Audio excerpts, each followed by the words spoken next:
In times gone by, one quarreled oft with Guizhong concerning mechanical principles. We each had our ideals, and neither would yield. Under the pretext of a social gathering, one invited the impartial Rex Lapis to judge the quality of our creations. But Rex Lapis declared that Guizhong's Obscuro Vulpus mechanism was superior.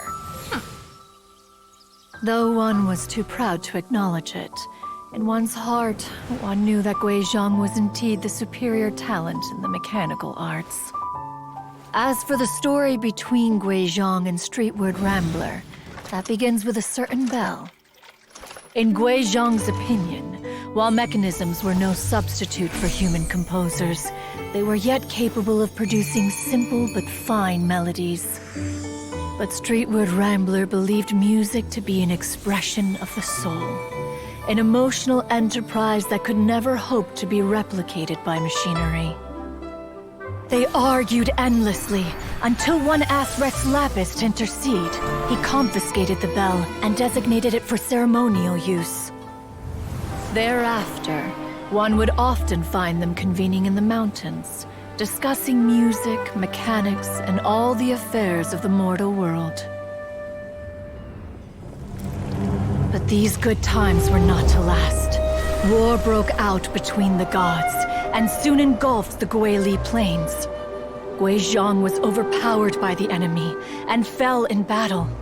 When Streetwood Rambler and I arrived at the scene at long last, all that remained among the ruins was her lifeless body. After this, at Streetwood Rambler's request, Rex Lapis granted her the cleansing bell for safekeeping. To honor our friend's memory, one made a few finishing touches to her ballistic device.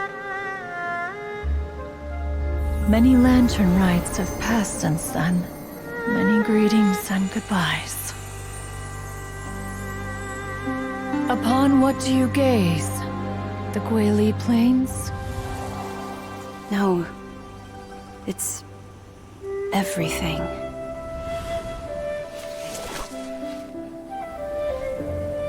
We think of human life as like a lantern that's lit one minute and extinguished the next. But are we Adepti so different? Perhaps as dust settles after a storm, we too must one day return to the world below.